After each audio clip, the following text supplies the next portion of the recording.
సంవత్సరాల తరబడి government job కోసం వేచి చూస్తున్నారా? కేవలం 8 నెలల్లో మీ కల నెరవేర్చుకోండి. వెంటనే కింది నెంబర్స్‌కి కాల్ చేయండి.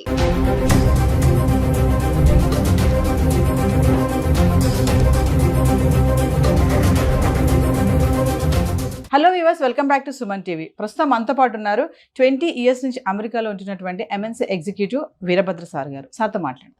నమస్తే సార్. నమస్తే అమ్మా. సార్, మన పిల్లలు చదవడానికి అమెరికా వెళ్ళి అక్కడ ఎందుకు చాకరీ చేస్తున్నారు అంటే, సార్ మీరు అక్కడ ఉంటున్నారు కాబట్టి మీరు అక్కడ సిచ్యువేషన్స్ చూస్తూ ఉంటారు. ఎంఎస్ చేయాలని, అబ్రాడ్ ఎడ్యుకేషన్గా వెళ్ళాలని ఇక్కడ తాకట్టు పెట్టి ఈఎంఐలు కట్టి ఏదో అమ్మేసి చేసి ఎట్లా పంపించేస్తున్నారు తల్లిదండ్రులు కూడా. అక్కడికి వెళ్ళిన మన పిల్లలు మరి ఎందుకు ఇలాంటి చిన్న చిన్న దాంట్లో ఇంక చాకరీ అనే అనుకోవాలా అంటారా? అంటే ఏం చెప్తారు సార్ ఒకసారి? నేను చెప్పేది మీ వ్యూవర్స్కి అంత నచ్చకపోవచ్చు, బట్ ఇది ఒక క్రూడ్ అనాలిసిస్. ఇది అందరికీ వర్తిస్తుందంటే మేబీ నాట్. బాగా ఆస్తిమంతులు, ఆస్తిపరులు, స్థితిమంతులకి ఇది వర్తించకపోవచ్చు, బట్ వాళ్ళు కూడా ఈ విషయాన్ని అక్కడ అబ్జర్వ్ చేస్తుంటారు. ఏంటి అంటే, చాలా మటుకు మన పిల్లలు అమెరికాకి ఐవీ లీగ్ లాంటి టాప్ లెవెల్ స్కూల్స్కి అప్లై చేసి వచ్చేటటువంటి జీనియసెస్ తక్కువ ఉన్నారు. కొంతమంది లేరని కాదు, అలా డైరెక్ట్ అందులో అడ్మిషన్స్ సంపాదించి వచ్చిన వాళ్ళు ఉన్నారు. వాళ్ళు దానికి తగ్గ ఫైనాన్షియల్ ప్రిపరేషన్ తోటి వస్తారు, రావాలి. అవి బాగా ఎక్స్పెన్సివ్. అవి $80,000 $80,000 పర్ ఇయర్ ఆర్ $100,000 వేసుకోండి పర్ ఇయర్ మినిమం ఎక్స్పెండిచర్ ఉంటుంది. 2 ఏళ్ళు మీకు మాస్టర్స్ చేస్తే $200,000. దానికి స్తోమత ఉంటే, మీకు చదువు ఉంది, తెలివి ఉంది, ఆ కాలేజ్లో మీకు అడ్మిషన్ వచ్చింది, మీకు స్తోమత ఉంది, రండి. వాళ్ళు వస్తారు, చదువుకుంటారు, they get place really well. తర్వాత మంచి ఉద్యోగాలు వస్తాయి వాళ్ళకి, and they really enjoy high class life.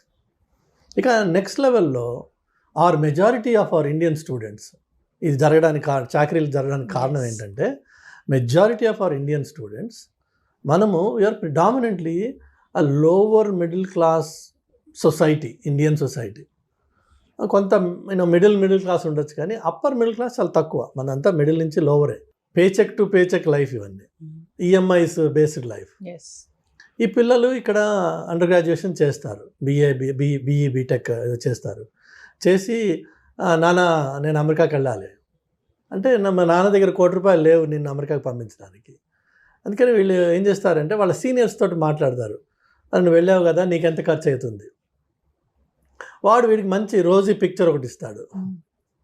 ఏంటి అంటే, ఏం లేదురా, నువ్వు ఫస్ట్ సెమిస్టర్ పైసలు కట్టేసుకుని రా, చేతిలో ఇంకొక $1,000-2,000 నువ్వు ఖర్చుకు తెచ్చుకో.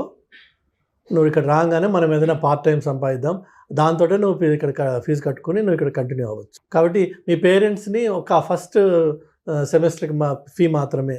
ఇన్ఫ్యాక్ట్ యూనివర్సిటీలు కూడా ఇన్సిస్ట్ చేస్తాయి, మీరు ఫస్ట్ ఫీ రూపీస్లో మీరు కట్టాలి అని. అంటే రిమోట్గా ఇండియా నుంచే మీరు ఆ ఫీ కట్టాలి. సో ఇక్కడ అమ్మ నాన్నల మీద ప్రెషర్ వేసి అది 10 లక్షల, 15 లక్షల, 8 లక్షల మొత్తానికి వాళ్ళ దగ్గర తీసుకుని ఆ ఫీజు కడతారు. వెళ్ళేటప్పుడు $2,000-3,000 ఖర్చు కోసం, ఇనిషియల్గా ల్యాండ్ అవ్వగానే అవసరాలు ఉంటాయి కదా, అది తీసుకుని వెళ్తారు. ఇది వెళ్ళిన వెంటనే ఈ లోపే ఇక్కడి నుంచి వాళ్ళ సీనియర్స్తో మాట్లాడుకుని ఉంటారు కదా, అన్న నేను వస్తున్నా, నాకు ఇది కావాలి అంటే వాడైతే చెప్తాడు. అలానే వీళ్ళు వెళ్ళంగానే వీళ్ళ ప్రైమరీ ఫోకస్ ఏంటంటే, ఆ యూనివర్సిటీకి వెళ్ళి అక్కడ చదువుకోవాలా, క్లాసెస్ ఎక్కడున్నాయి, రూమ్స్ ఎక్కడున్నాయి, లైబ్రరీ ఎక్కడ ఉంది, ప్రొఫెసర్స్ ఎవరు, టీఎస్ ఎవరు, ఇది ఫోకస్ కాదు. వీళ్ళ ఫస్ట్ ఫోకస్ ఏంటంటే, ఇమ్మీడియట్గా నేను ఒక part time job, it's not a job, so part time work నేను సంపాదించాలి. ఎందుకంటే నెల తిరగకుండా నాకు ఖర్చులు మొదలైపోతాయి. నాన్నకేమో నేను 10 లక్షలు ఫస్ట్ సీడ్ క్యాపిటల్ ఇవ్వు చాలు, తర్వాత ఏం అక్కర్లేదని చెప్పొచ్చాను. కాబట్టి ప్రైమరీ మోటివేషన్ డబ్బు సంపాదించడం మీద పడుతుంది. ఆ డబ్బు సంపాదించడానికి వీళ్ళకి ఉద్యోగాలు రావు అక్కడ. They are not eligible to receive a payment by cheque from anybody. That is unemployment అనే జాబ్. వాళ్ళకి ఇచ్చేది ఏంటి, ఆడ్ జాబ్స్ దొరుకుతాయి. That too through their friends. Gas స్టేషన్లో వర్క్ చేయడమా, దానికి గ్యాస్ స్టేషన్కి కన్వీనియన్స్ స్టోర్ అటాచ్డ్ ఉంటుందన్నమాట. సో ఆ కన్వీనియన్స్ స్టోర్లో వీళ్ళు క్లర్క్గా కూర్చోవడమా, లేకపోతే రెస్టారెంట్లో సర్వర్స్గా వర్క్ చేయడమా, అలా ఆడ్ జాబ్స్ ఏవో ఉంటాయి, ఆపర్చునిటీస్, అవి వీళ్ళు చేయడం మొదలు పెడతారు. ఆయాలుగా కూడా చేస్తారంట కదా సార్, బేబీ సిట్టింగ్ చేస్తారు. మన అమ్మాయిలు కొంతమంది బేబీ సిట్టింగ్ చేస్తారు. అలా రకరకాలుగా ఉన్నాయి పనులు. వాళ్ళందరికీ on an average about $7.50 or $8 or మంచి ఎంప్లాయర్ అయితే $10 వరకు ఇస్తారు.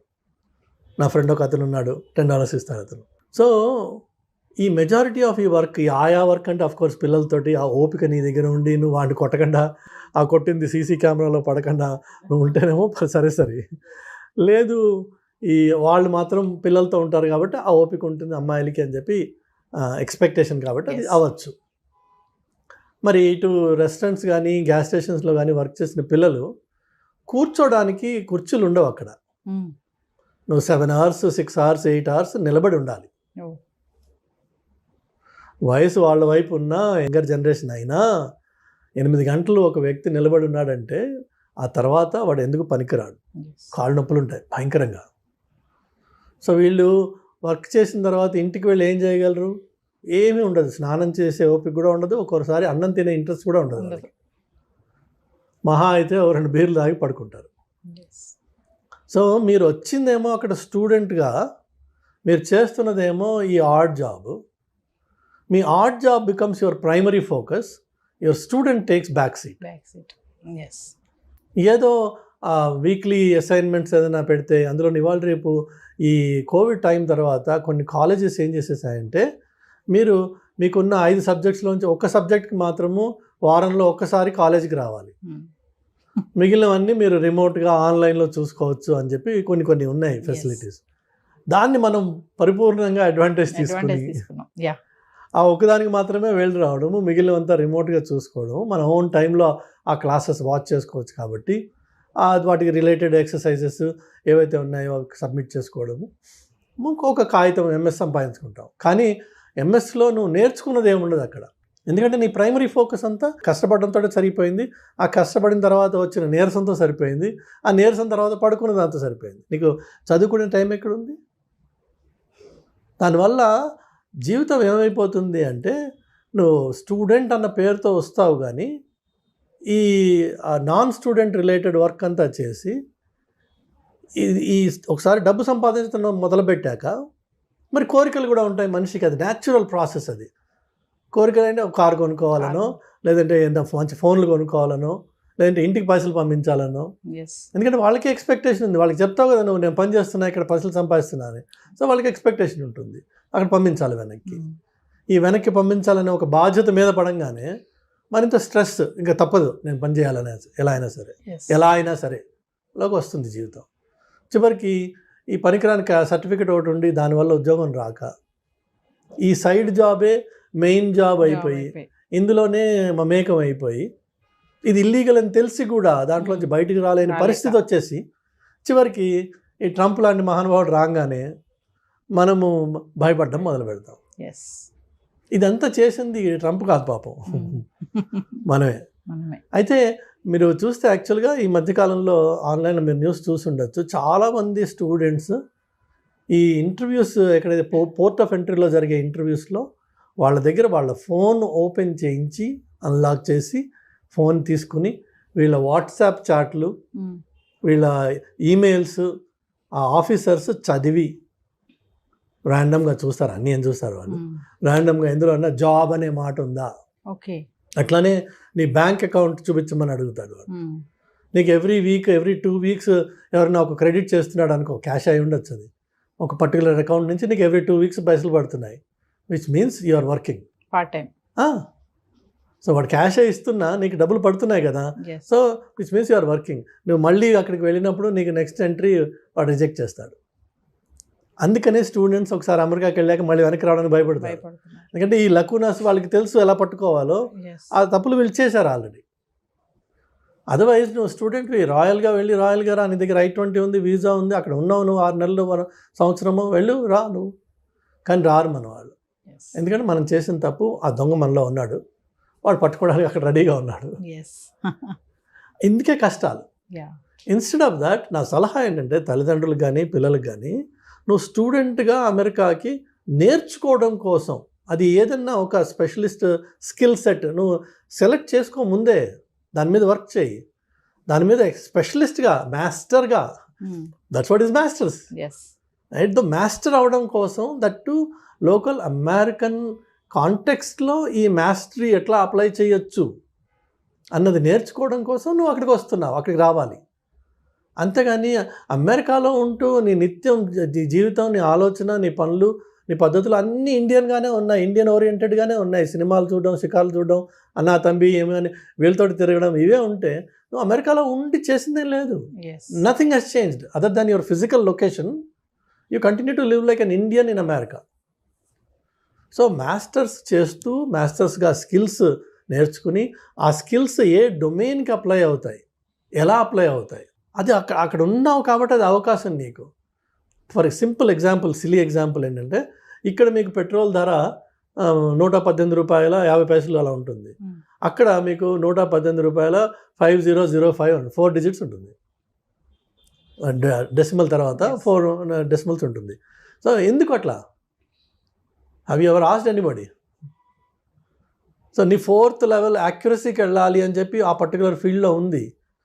In another field maybe no. ఇప్పుడు insurance premiums are always rounded off, there is no pennies anywhere, it's always to the $1. ఎందుకట్లా? సో మీకు ఈచ్ డొమైన్లో నువ్వు అక్కడ లోకల్గా ఉన్నప్పుడు నలుగురితో మాట్లాడి అడిగి నేర్చుకుని నీ టెక్నికల్ స్కిల్ని ఆ డొమైన్కి అప్లై చేసే అవకాశం ఉంది. అది నీ మాస్టరీ అంటే, అది నువ్వు మాస్టర్స్ చేయడం అంటే. అంతేగాని అక్కడికి వచ్చేసి ఈ సైడ్ కిక్ని మెయిన్ కిక్ చేసుకుని అసలు నీ మెయిన్ ఫోర్స్ని పక్కన పెట్టేటప్పటికి 2 ఏళ్ల తర్వాత అన్ని కష్టాలు మొదలవుతాయి. నీ చేతకానితనంతో నీకు ఉద్యోగం రాదు కాబట్టి నువ్వు మార్కెట్ని బ్లేమ్ చేస్తావు. ఆ బ్లేమ్ మీద నువ్వు పేరెంట్స్కి చెప్పుకుంటావు, నాన్న రావట్లేదు, అమ్మ రావట్లేదు, అమెరికా నాశనం అయిపోయింది, ట్రంప్ వచ్చి ఇది చేశాడు. పాపం ఆయన ఏం చేయలేదు ఇంకా, ట్రంప్ ఆయన వేరే బిజీలో ఆయన ఉన్నాడు, ఇంకా దీని మీద ఫోకస్ చేయలేదు. బట్ పిల్లలు దయచేసి, అలాగే తల్లిదండ్రులు కూడా, వీళ్ళది తప్పు. పేరెంట్స్ కూడా చాలా మంది సార్, ఇప్పుడు అంటే మీరు అన్నారు కదా, ఇప్పుడు పేరెంట్స్ కూడా చాలా మంది ఏంటంటే, ఇగో పంపిస్తున్నాను అక్కడికి వెళ్ళి నువ్వు ఏదైనా జాబ్ చూసుకొని నీది నువ్వు కట్టుకోవాలి అని చెప్పేసి, ఇప్పుడు ఎడ్యుకేషన్ లోన్ తీసుకుంటున్నాము, కమింగ్ టు ఎడ్యుకేషన్ లోన్, ఆ ఎడ్యుకేషన్ లో నువ్వే కట్టుకోవాలి, అక్కడ ఏం చేస్తావో మాకు తెలియదు, జాబ్ ఎత్తుక్కో, ఫస్ట్ జాబ్ ఎత్తుక్కో, ఇది ముందు చెప్తారు పేరెంట్స్ కూడా. కొంతమంది ఉన్నారు, అందరూ కాదు, ఖచ్చితంగా నువ్వు జాబ్ ఎత్తుకోవాలి, జాబ్ చేసుకుంటూ నువ్వు చదువుకోవాలి. మరి పేరెంట్స్ మైండ్ సెట్ కూడా ఇలా ఉంది కదా సార్. అయితే పేరెంట్స్కి ఫస్ట్ వాళ్ళకి దయచేసి ఈ వీడియో చూసిన వాళ్ళు గ్రహించండి, అమెరికాకు వచ్చి మీ స్టూడెంట్ జాబ్ చేసే ప్రసక్తి లేదు, అది జాబ్ కాదు. మీరు ప్రత్యేకంగా వాడికి లక్షలు ఖర్చు పెట్టి మీరు వాడిని ఎక్కడికి పంపిస్తున్నారంటే కూలి పనికి పంపిస్తున్నారు. చక్కగా గారాభంగా పెంచుకున్న కొడుకునో కూతురునో మీరు కూలి పని కోసం అని చెప్పి అమెరికాకి లక్షలు ఖర్చు పెట్టి ఆ కూలి పని చేసుకుని నువ్వు చదువుకో అని చెప్పి పంపిస్తున్నాను. ఇన్నాళ్ళు ఇంట్లో కనీసం ఇటు గిన్నె తీసి అటుపక్క పెట్టని పిల్ల కూడా అక్కడికి వెళ్ళి బేబీ సిట్టింగ్ చేస్తుంది. బేబీ సిట్టింగ్ అంటే ఏదో ఉత్తనే ముద్దు పెట్టి ఆడుకుంటే సరిపోలా, అన్ని పనులు చేయాలి. డైపర్ మార్చడం నుంచి వాడికి పాలు పెట్టడం వరకు. కొంతమంది పిల్లలు కొద్దిగా పెరిగిన వాళ్ళు కొట్టించుకోవాలి, వాడు పిల్లడు, వాడు like a servant. You are like కాదు, you are a servant. So అది ఒకటి ఎత్తు. రెండోది వచ్చేసి మీరు ఆలోచించండి, ఒక స్టూడెంట్గా వెళ్ళిన పిల్లవాడు, స్టూడెంట్ లైఫ్ అయిపోయింది, మాస్టర్స్ మొత్తానికి ఏదో కాపీ కొట్టో వీడినడిగో కంప్లీట్ చేశాడు, వాడికి అసలు ఉద్యోగం రావట్లేదు, వాడికి కారు కొనుక్కునే హక్కు లేదు, వాడికి డ్రైవర్స్ లైసెన్స్ రాదు, వాడికి ఒక రియల్ లైఫ్ ఎంజాయ్ చేయాల్సిన అవకాశం దొరకదు. కానీ ఇండియాలో మాత్రం 25 లక్షలు 20 లక్షలు స్టూడెంట్ లోన్, ఎడ్యుకేషన్ లోన్ తీసుకుని వెళ్ళాడు, దాన్ని రీపే చేయాల్సిన బాధ్యత వాడి మీద ఉంది. కాబట్టి వాడు వెనక్కి రాలేడు. అలాంటి వాడి స్టేట్ ఆఫ్ మైండ్ ఆలోచించండి, వాడు ఎంత కష్టపడుతున్నాడు అక్కడ. తీర్చాలి, పెట్టిన డెబ్ట్స్ అన్ని క్లియర్ చేయాలి, ఏదో చేయాలి ఇక్కడ నేను. అది మగపిల్లవాడు. ఆడపిల్ల ఏం చేస్తుంది? నేను ఆ విషయాలు చెప్పదలుచుకోలేదు, కానీ పరిస్థితులు చాలా ఘోరంగా ఉన్నాయి వీళ్ళకి. దేశం కాని దేశంకి వెళ్ళి కమ్యూనికేషన్ స్కిల్స్ కూడా లేక అక్కడ కొన్ని పనులు చేయకూడదు. షాప్ లిఫ్టింగ్ చేసి పట్టుబడిన ఆడపిల్లలు ఉన్నారు, మీరు ఆన్లైన్లో చూడొచ్చు వీడియోస్. ఎందుకు చేశారు షాప్ లిఫ్టింగ్? ఏదో క్యాజువల్గా సరదా. అక్కడ ప్రతి షాప్లో మీకు కొన్ని వేల కెమెరాలు ఉంటాయి, మీకు కనిపించవు అవి. వాటికి లాస్ ప్రొటెక్షన్ ఆఫీసర్ అని ఒకటి ఉంటాడు, ఎల్పీపీనో ఎల్పీఓనో అంటారు. వాడికి ఒక సెపరేట్ రూమ్ ఉంటుంది, క్యాషియర్ వెనక, కస్టమర్ సర్వీస్ వెనక, వాడు ఎవరికి కనిపించడు. ఆ రూమ్లో వాడికి అన్ని మానిటర్స్ ఉంటాయి. అలానే ఇప్పుడు మీరు వేగస్కి వెళ్తే లక్షల్లో మీకు అక్కడ కెమెరాస్ ఉంటాయి. ఒక్కొక్క మనిషిని వాడికి అనుమానం వచ్చిందంటే వాళ్ళకి పిన్ చేస్తారు వాడిని, వాడి మొత్తం movement, every step will be tracked throughout the time. ఆ కెమెరాస్ ఒకదాని తర్వాత ఒకటి వాడిని పట్టుకుంటాయి. నీ బ్రీదింగ్, నీ చేతుల movement, everything they notice. So అదంత ఈజీ సొసైటీ కాదు అది. ఎస్. ఇక్కడి నుంచి అదేదో వెళ్ళిపోయి ఈ సీనియర్స్ ఏం చెప్తారు అక్కడ ముందు ఉన్న వాళ్ళు వీళ్ళకి, ఏం లేదురా మన హైదరాబాద్ లెక్కే ఉంటుంది వచ్చాయండి. ఏముంటుంది హైదరాబాద్ లెక్క? ఒకవేళ నిజంగా హైదరాబాద్ లెక్కే ఉందనుకుందాం, ఎందుకు వచ్చారా ఇక్కడికి నువ్వు? అసలు హైదరాబాద్లోనే ఉండొచ్చు కదా, అస్యూమింగ్. లేదు ఇది హైదరాబాద్ కాదు అమెరికా అనుకుందాం. మరి అమెరికా అన్నప్పుడు అక్కడ పద్ధతులు ఏంటి? ఇంటర్నేషనల్ డ్రైవింగ్ లైసెన్స్ తీసుకొచ్చి కొన్ని పనులు చేయొచ్చు, కొన్ని చేయకూడదు. అట్లా అది తీసుకొచ్చి లోకల్ కార్ రెంట్ చేసి అరెస్ట్ అయిపోయిన పిల్లలు ఉన్నారు. Because there is only limited validity for that. కానీ మనకేమో షాక్ ఉంది, కార్ రెంటల్ తీసుకుంటాము. లేన్ చేంజ్ చేయడం అనేది ఇండియాలో మనకు అసలు అలవాటే లేదు. ఇక్కడ లేన్ చేంజ్ అదే క్యాజువల్, లేన్ మనకి సంబంధం లేదు, డ్రైవ్ చేస్తుంటాం, లేన్ వస్తూనే ఉంటాయి అక్కడ. అక్కడేమో లేన్ చేంజింగ్ ఒక డిసిప్లిన్ ఉంది, మనకి ఇక్కడ అలవాటు లేదు. నీ దగ్గర డ్రైవర్స్ లైసెన్స్ ఉంది కానీ నీకు రోడ్ రూల్స్ తెలియవు. తెలియనప్పుడు నువ్వు రోడ్ రూల్స్ తెలియకుండా ఆ రోడ్డు మీద డ్రైవ్ చేస్తే నువ్వు ఆటోమేటిక్గా you will be in trouble. First day second day కాకపోవచ్చు, థర్డ్ డే మేజర్ ట్రబుల్లోకి వెళ్ళచ్చు. ఆ ఒక్క తప్పు నీ జీవితాన్ని మొత్తం మార్చేస్తుంది ఒకసారి. ఎందుకంటే అమెరికాలో సార్ నేను స్టూడెంట్ని నన్ను వదిలేసేయండి అంటే వాడు వదలదు. నువ్వు క్రైమ్ చేసావు, you have to pay for it, plain and simple. Judge కూడా మిమ్మల్ని కొన్ని విషయాల్లో ప్రొటెక్ట్ చేయలేడు, బికాజ్ ఫెలనీ క్రైమ్స్ అని ఉంటాయి, వాటికి మినిమం పనిష్మెంట్ ఉంది. Judge has to give it between 5 to 15 అంటారు. So judge has to give minimum 5 కంటే తక్కువ ఇవ్వలేడు ఆయన, 15 కంటే ఎక్కువ ఇవ్వలేడు. బట్ లా అలా డిక్టేట్ చేసింది కాబట్టి judge also is bound by that. మనకి ఇక్కడ ఏదో మేనేజ్ చేద్దామన్నా, వాడికి ఫోన్ చేద్దామా, వీడికి ఫోన్ చేద్దామా, నీకు ఈ లైఫ్ నుంచి వచ్చి నువ్వు ఆ లైఫ్లో అది నేర్చుకోకుండా అక్కడ తప్పు చేసావు అనుకో, మైనర్ అమ్మాయిల్ని if you try to reach them through any means can put you behind bars for good. ఆ అమ్మాయి చూడడానికి 18-20 ఏళ్ళ అమ్మాయిలా ఉండొచ్చు, నీకు తెలియదు ఆ పిల్ల 13 అయి ఉండదు. ఏమన్నా కెలికావు, లైఫ్ గాన్. అమెరికన్ జైల్లో 50% పైన వాళ్ళే ఉంటారు. 50% పైన అమెరికన్ జైల్లో ఇట్లా అది వాళ్ళ కన్సెంట్ ఏజ్. ఈ మైనర్స్ని సెక్షువల్గా అబ్యూస్ అటెంప్ట్ చేసిన వాడు ఇంకా అబ్యూస్ చేయకపోవచ్చు, అబ్యూస్ చేసిన వాడు ఉండొచ్చు, అటెంప్ట్ చేసిన వాడు కూడా will get punishment in jail. నీకు ఇవన్నీ తెలియవు అక్కడ. సో మనం వెళ్ళినప్పుడు ముక్కుసూటిగా స్టూడెంట్గా వెళ్ళాను, స్టూడెంట్గా ఉండాలి, స్టూడెంట్గా నేర్చుకోవాలి, ఈ కొత్త సొసైటీలో నేను బాగుపడాలి అనే ఉత్సాహంతో పిల్లలు వెళ్ళాలి. ఆ ఉత్సాహంతో 2 ఏళ్ల పాటు వాళ్ళ మీద వాళ్ళు పూర్తిగా ఇన్వెస్ట్ చేసి become a real master in something. అప్పుడు ఆ మాస్టర్స్ డిగ్రీకి అర్థం ఉంది, ఉత్తి కాగితం ముక్కకి అర్థం లేదు. ఫైనల్గా మా పేరెంట్స్కి ఏమైనా చెప్తారా సార్? పేరెంట్స్ దయచేసి మీ పిల్లల్ని పంపించదలుచుకుంటే మీకు ఫైనాన్షియల్ కేపబిలిటీ ఉంటే పంపించండి. అంటే 2 ఏళ్ల పాటు అతను కోర్స్ చేసేదానికి నువ్వు కంప్లీట్గా ఫైనాన్స్ చేయగలవా? 2 ఏళ్ల పాటు అతను లేక ఆమె హాస్టల్లో ఉండి కాలేజ్ క్యాంపస్లో ఉంటూ మంచి స్టూడెంట్గా ఒక లైబ్రరీలో మ్యాక్సిమం టైం స్పెండ్ చేస్తూ అవకాశం దొరికితే కాలేజ్ క్యాంపస్లోనే 20 hours అది అవకాశం దొరికితే, కండిషనల్ అది కాదు. దొరక్కపోయినా నేను నా పిల్లాన్ని ఫండ్ చేయగలను అంటే పంపించు. అంతేగాని ఈ నాకు ఫస్ట్ 10 లక్షలు 5 లక్షలు పెట్టు, నేను మిగిలిన అక్కడ చూసుకుంటాను అని వెళ్తే పిల్లలు విపరీతంగా కష్టపడతారు, మానసికంగా చాలా కష్టపడతారు, చెప్పుకోలేక కష్టపడతారు, విపరీతమైన ప్రెషర్స్ వాళ్ళకి. అనవసరంగా మనం తీసుకెళ్ళి వాళ్ళని ఒక నరకంలో తోసిన వాళ్ళం అవుతున్నాం. ఈ సిచ్యువేషన్ ఇంకా చెడుతుందే తప్ప అది ట్రంప్కి మీరు ఆపాదించవచ్చు. అన్ఫార్చునేట్గా పాపం ఆయన చేసింది ఏం లేదు ఇందులో. పాపం వల్ల వచ్చింది ఏంటంటే మన అప్రోచ్లో వచ్చిన పాపం ఇది. దానివల్ల ఈ సిచ్యువేషన్ ఇంకా చెడుతుంది. ఇప్పుడు ఒక ఊర్లో ఎన్ని రెస్టారెంట్స్ ఉంటాయమ్మా, ఎన్ని లక్షల మందికి వాళ్ళు ఉద్యోగాలు ఇవ్వగలరు? నీ ఫస్ట్ ఇయర్ స్టూడెంట్ ఉన్నాడు కదా అక్కడ, ఆల్రెడీ అక్కడ వర్క్ చేసిన వాడు, ఇప్పుడు కొత్తగా స్టూడెంట్ వచ్చాడు, అదే రెస్టారెంట్లో వాడికి ఏమి ఇస్తాడు? రెస్టారెంట్స్ అయితే పెరిగిపోవట్లేదుగా నీ స్టూడెంట్స్ లాగా, కానీ ప్రతి సంవత్సరం 10,000 మంది దిగుతున్నారు ఒక టౌన్లో. ఎంతమందికి వస్తాయి ఉద్యోగాలు? సో ఇందులో కొంతమందికి వస్తాయి, కొంతమంది రావు. రానివాడు ఏం చేయాలి మరి? ఇప్పుడు హీనంగా బతుకుతున్నారు మన పిల్లలు. దానికి తల్లిదండ్రులు సహకరించి వాళ్ళని పంపిస్తున్నారు అక్కడికి. దయచేసి పంపించకండి. మీ దగ్గర ఆర్థిక స్తోమత ఉంది, మీ పిల్లవాడికి అంత తెలివి ఉంది, వాడు మంచి స్టూడెంట్, ఇక్కడ చదువుకున్నాడు, వాడికి ఫోకస్ ఉంది, అక్కడికి వెళ్తే మరింత బాగుపడతాడు, నేను దాన్ని ఫండ్ చేయగలను, నా దగ్గర డబ్బులు ఉన్నాయి, ఇల్లు అమ్మైనా సరే నేను వాడిని పంపిస్తా, ఇదే నా ధ్యేయం, వండర్ఫుల్, చెయ్యి. అంతేగాని బిడ్డ నేను 20 లక్షలు తీసుకొచ్చా, నేను ఈ 20 లక్షలే నీకు తీసుకెళ్ళు, నువ్వేం చేసుకుంటావు చేసుకో, అక్కడ తర్వాత నుంచి నీదే లైఫ్ అని పంపించొద్దు. పంపిస్తే వాళ్ళు చాలా చాలా చాలా చాలా కష్టపడతారు. నరకానికి మీరు డోర్ ఓపెన్ చేసిన వాళ్ళు అవుతున్నారు. చేయకండి ప్లీజ్.